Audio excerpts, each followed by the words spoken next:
तो हम इस चैप्टर में पढ़ेंगे इंट्रोडक्शन टू पॉइंटर्स। पॉइंटर्स के बारे में पढ़ेंगे कि पॉइंटर्स होते क्या है। तो जैसे मैंने ए को 10 वैल्यू दी है और बी को 5 वैल्यू दी है, तो हमारी जो मेमोरी होगी, मेमोरी में ए की वैल्यू 10 आ गई है, बी की वैल्यू 5 आ गई है, तो ए का कुछ एड्रेस होगा। तो जो हमारा एड्रेस होता है ना, वो 0x से शुरू होता है। कोई भी एड्रेस हो वो 0x से शुरू होगा और आगे एक बड़ा सा नंबर होगा। ठीक है, ऐसी बी का ही एड्रेस है तो 0x से शुरू हो गया और बड़ा सा नंबर होगा। तो जो ये नंबर होता है, ये जो नंबर होता है, ये हेक्साडेसिमल नंबर होता है। हमारा जो हेक्साडेसिमल होता है वो 16 डिजिट का नंबर होता है। एड्रेस हमेशा होगा 0x से शुरू होगा और जो आगे का नंबर होगा वो हेक्साडेसिमल नंबर होगा। तो मेन हमारे जो पॉइंटर्स होते हैं ना, वो एड्रेस स्टोर कराने के लिए यूज़ होते हैं, किसी का भी अगर हमें एड्रेस स्टोर कराना है। तो अब आ जाते हैं हम एड्रेस ऑफ अ ऑपरेटर। तो ये M% का साइन है, इससे हम एड्रेस लेते हैं किसी भी वेरिएबल का। जैसे ये ए वेरिएबल था, अब हमें इसका क्या लेना है, एड्रेस लेना है, तो हम इस साइन को यूज़ करेंगे। M% का साइन होता है, तो M% A is equal to 7920, क्योंकि ए का एड्रेस क्या है, 7920 है। तो अगर हम M% A लिख देंगे तो हमें ए का एड्रेस मिल जाएगा। तो मैंने ये फंक्शन लिखा इंट मेन करके, ए की वैल्यू 10 है और फिर मैं सी आउट करा रही हूँ M%A को। M%A का मतलब है एड्रेस ऑफ ए, तो यहाँ पे मुझे एड्रेस ऑफ ए की वैल्यू मिल जाएगी। तो 0x से हमेशा शुरू होता है, आगे का ये नंबर हो गया जो हेक्साडेसिमल नंबर है। तो अगर हम इनपुट कराते तो इतना बड़ा नंबर मिलता है हमें। ठीक है, अब आ जाते हैं पॉइंटर्स होते क्या है। तो ये स्पेशल वेरिएबल होते हैं जो स्टोर कराते हैं एड्रेस ऑफ अनादर वेरिएबल। तो हमें याद रखना है कि पॉइंटर हम यूज़ करेंगे जब भी हमें क्या स्टोर कराना होगा, एड्रेस स्टोर कराना होगा किसी भी का भी। जैसे हमने ए का एड्रेस स्टोर करा रहे हैं, बी का एड्रेस स्टोर करा रहे हैं मेमोरी में। ठीक है, तो हम लिखते कैसे पॉइंटर को, तो हम लगाते हैं एस्ट्रिक का साइन और फिर पॉइंटर लिख सकते हैं। और पॉइंटर क्या कराता है, एड्रेस स्टोर कराता है। तो एड्रेस के लिए हम क्या लिखते हैं, M%A, जैसे यहाँ पे लिखा था M%A हमें एड्रेस देता है। तो ये पॉइंटर है, ये हमें क्या देगा, एड्रेस स्टोर करा सकते हैं इसमें। तो एड्रेस ये होता है M%A। तो एक तो ये हो गया वे से लिखने का। और जो हम ये M% का, we can put M% sign anywhere, कहीं भी लगा सकते हैं। एस्ट्रिक का साइन पहले लगा दिया, स्पेस डाल के फिर पॉइंटर लिख दिया। पहले 1 वाले में हमने से बिल्कुल चिपका के लिखा है, स्पेस नहीं डाला। या जो हम यहाँ पे टाइप डिफाइन करते हैं, इंटीजर, फ्लोट, कैर, उसके साथ भी एस्ट्रिक का साइन लगा सकते हैं, अलग से पॉइंटर लिख सकते हैं। मतलब ये 3 वेज हैं हमारे पास लिखने के। एक तो ये बिल्कुल पॉइंटर के साथ ही लिख दिया, ठीक है, एक बार पॉइंटर के आगे स्पेस डाल दिया है और एक बार जो हमारी टाइप है उसके साथ लिख दिया है, कैसे भी लिख सकते हैं। तो जो हमारा ये एस्ट्रिक का साइन है, हमने देखा था कि मल्टीप्लाई करने के लिए यूज़ करते हैं। अब हम इसे क्यों यूज़ कर रहे हैं, पॉइंटर को डिक्लेयर करने के लिए। और एक हम डी रेफरेंस के लिए यूज़ करेंगे, हम आगे पढ़ेंगे कि डी रेफरेंस होता क्या है। ठीक है, तो अब यहाँ पे आ जाते हैं हम। मैंने एक फंक्शन लिखा है इंट मेन, ए की वैल्यू क्या है हमारे पास, 10 है। ठीक है, और यहाँ पे मैंने पॉइंटर डिक्लेयर कर दिया। पॉइंटर का भी जो टाइप है वो इंटीजर ही रखा है। ये पॉइंटर डिक्लेयर हो गया और इसमें हमने क्या एड्रेस स्टोर करा दिया है ए का। ठीक है, तो हम सी आउट करा रहे हैं, एड्रेस ए की वैल्यू भी यही होगी 0x100 और इक्वल्स टू लिख दिया मैंने। पॉइंटर की वैल्यू भी क्या होगी, पॉइंटर में क्या एड्रेस स्टोर हुआ है तो यहाँ पे भी क्या है 0x100 ही आएगा। तो जब मैंने इसे सी आउट करा है आउटपुट, क्योंकि जो वो कोड लिख रही थी उसमें ये एड्रेस आ रहा था, तो ये एड्रेस दोनों इक्वल होंगे। M%A की भी सेम वैल्यू है और पॉइंटर की भी सेम वैल्यू है। तो डिक्लेयर तो ऐसे होता है, एस्ट्रिक का साइन लगा है, पॉइंटर इक्वल्स टू M%A। तो दोनों का सेम मतलब, या तो हम M%A लिख दे तब भी हमें यही वैल्यू मिलेगी, या हम खाली PTR लिख दे। सी आउट में हमें सिर्फ PTR लिखना होता है, ये एस्ट्रिक का साइन नहीं लगाना होता, तो हमें एड्रेस मिल जाता है। ठीक है, और साइज़ ऑफ पॉइंटर हमेशा रखना है। जो हमारा इंटीजर होता है, जैसे ए तो हमारा इंटीजर था तो उसमें 4 बाइट्स होती थी, बट जो साइज़ होता है पॉइंटर का वो 8 बाइट्स का होता है। तो जैसे यहाँ पे ए की वैल्यू 10 थी, इसका एड्रेस ये था। अब मैंने दूसरे पॉइंटर में, किसी दूसरे उसमें पॉइंटर वेरिएबल में एड्रेस स्टोर करा दिया, तो इसका भी कुछ एड्रेस होगा। ऐसे मान सकते हैं कि एक जैसे ए वेरिएबल था, ऐसी PTR एक वेरिएबल था और उसमें मैंने ये एड्रेस की वैल्यू स्टोर कराई 0x100। ठीक है, तो अब ये वैल्यू बन गई, तो इसका भी क्या हो गया, एक नया एड्रेस होगा। तो जो पॉइंटर का साइज़ होता है वो होता है 8 बाइट का। तो ये तो इंटीजर था, वेरिएबल था, तो 4 बाइट, और ये पॉइंटर है तो कितना होगा, ये 8 बाइट का होगा।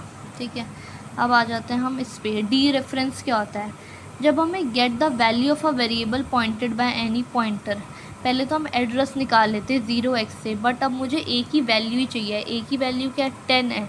तो हम कैसे 10 निकालें, पॉइंटर की हेल्प से निकालना है हमें 10। तो हम निकालेंगे गेट द वैल्यू। अगर हम एस्ट्रिक का साइन लगा देते हैं, operator let us directly assess and modify the value of a variable.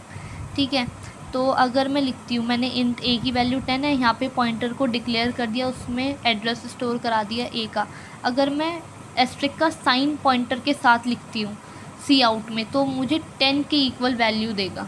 तो हमेशा याद रखना है, अगर मुझे एड्रेस निकालना है तो खाली PTR लिखते हैं, PTR से हमें एड्रेस मिलता है ए का। बट अगर तुम उसे डी रेफरेंस कर रहे हो, डी रेफरेंस का मतलब है उसकी वैल्यू ले रहे हो वेरिएबल की, तो उसके आगे वाला साइन लगाना है एस्ट्रिक का। तो PTR के आगे क्या लगा देंगे, एस्ट्रिक का साइन लगा देंगे। तो अब क्या हमें क्या मिल जाएगी, ए की वैल्यू मिल जाएगी जो कि 10 है। तो मैंने यहाँ पे लिख भी रखा है कि यहाँ पे अगर हम एस्ट्रिक का साइन लगा देते तो हमें वैल्यू मिल जाती है जो कि 10 मिलेगी। ठीक है, अब यहाँ पे देख लेते हैं, मैंने एग्जांपल में दे रखा है ए तो मेरा 10 है। ठीक है, मैंने उसका एड्रेस प्रिंट करा लिया, सी आउट करा लिया एड्रेस, क्योंकि M% का मतलब एड्रेस होता है। फिर मैंने एस्ट्रिक लगा दिया है यहाँ पे। ठीक है, इसका मतलब M% का मतलब भी PTR ही होता था, और यहाँ पे एस्ट्रिक लगा दिया। तो हमें क्या मिलेगा, पहले तो M% मतलब एड्रेस, तो मुझे एड्रेस मिल गया। मान लो कि एड्रेस है 0x101, और जब यहाँ पे एस्ट्रिक का साइन लगा दिया तो इस बार अब की क्या मिलेगी हमें, इस बार हमें मिलेगी वैल्यू जो कि 10 है। इसी कोड को हम ऐसे भी लिख सकते हैं कि अब के मैंने क्या करा है, डायरेक्ट M% की जगह मैंने पॉइंटर ही डिक्लेयर कर दिया, क्योंकि पॉइंटर में हमेशा हम एड्रेस स्टोर कराते हैं। PTR लिखा, PTR लिखते तो क्या मिलता है, एड्रेस मिलता है, डैट इज़ 0x101। बट अगर स्टार PTR लिखते हैं तो क्या मिलता है, 10 मिलता है। ठीक है, ये दोनों ही बिल्कुल सेम है, बस इसमें क्या करा, यहाँ पे पॉइंटर डिक्लेयर कर दिया मैंने, यहाँ पे बिना पॉइंटर के कर रही हूँ। ठीक है, तो ऐसा मान सकते हैं स्टार PTR यहाँ पे डिक्लेयर किया तो M% आया, इसने डायरेक्ट यहाँ पे M%, तो दोनों का कोड का सेम ही आउटपुट है ये वाला। आई होप समझ आया होगा। फॉर मॉडिफाई द वैल्यू, तो जो हम डी रेफरेंस में हम एक तो वैल्यू को निकाल भी सकते हैं, एसेस भी कर सकते हैं और मॉडिफाई भी कर सकते हैं। तो देखते हैं कि हम मॉडिफाई कैसे करेंगे हम, और इसमें नल पॉइंटर है। तो मॉडिफाई कैसे करते हैं, जैसे ए था और पॉइंटर में हमेशा एड्रेस स्टोर कराते हैं, तो यहाँ पे एड्रेस तो स्टोर हो गया मेरा। अब मैंने क्या करा, इसी पॉइंटर को दोबारा से दूसरी वैल्यू दे रही हूँ मैं। अब मैंने उसे वैल्यू क्या दे दी, इसमें 20 दे दिया मैंने। ठीक है, तो अब मैं ए की वैल्यू पॉइंट करा रही हूँ, क्योंकि जब हम ये वाला साइन लगाते हैं तो इस साइन से क्या मिलती है, वैल्यू मिलती है। तो इसलिए मैंने इसे 10 की जगह क्या दे दी, अब 20 वैल्यू दे दी। 20 वैल्यू दे दी, सी आउट कराया ए की वैल्यू। अब मुझे ए की वैल्यू 10 नहीं मिलेगी, मुझे ए की वैल्यू 20 मिलेगी। ठीक है ना। अब आ जाता है नल पॉइंटर क्या होता है। नल पॉइंटर होता है we assign null value to a pointer show that it does not point to any location. Null pointer का मतलब ही खाली पॉइंटर है जो किसी भी लोकेशन को नहीं करता, क्योंकि जैसे अभी हमें पता नहीं है कि हम इस पॉइंटर में क्या रखें, बट आगे यूज़ आ सकता है, तो उसके लिए मैं नल पॉइंटर डिक्लेयर कर देती हूँ। तो मैंने एक पॉइंटर डिक्लेयर कर दिया, पॉइंटर डिक्लेयर करने का यही मेथड है, और आगे क्या लिख दिया, नल लिख दिया। तो इसका जो एड्रेस होगा वो 0 एड्रेस होगा। ठीक है, तो dereferencing null pointers not possible at it result in error. तो डी रेफरेंसिंग करना वो भी नल पॉइंटर की, वो पॉसिबल ही नहीं है, क्योंकि नल है, उसमें कुछ खाली है, तो वैल्यू निकालेंगे कैसे। डी रेफरेंस में तो हम वैल्यू निकालते हैं, जैसे ए की वैल्यू 10 है तो वो निकालते हैं, बट खाली है तो क्या हो जाएगा, एरर आ जाएगा। ठीक है, अब आ जाते हैं यहाँ पे एग्जांपल ले लिया है मैंने, यहाँ पे नल पॉइंटर डिक्लेयर कर दिया है।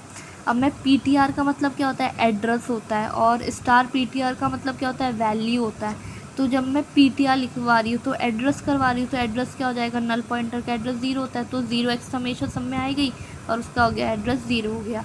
अब मैं स्टार PTR करा रही हूँ, तो मैंने कहा कि डी रेफरेंस कहते हैं स्टार PTR, जब भी हम लिखते हैं वैल्यू निकालने के लिए उसे डी रेफरेंस कहते हैं। तो यहाँ पे हम वैल्यू निकाल रहे हैं, बट नल पॉइंटर की तो वैल्यू ही नहीं है, तो वैल्यू नहीं है तो क्या जनरेट हो जाएगा, सेगमेंटेशन फॉल्ट जनरेट हो जाएगा, मीन्स एरर आ जाएगा।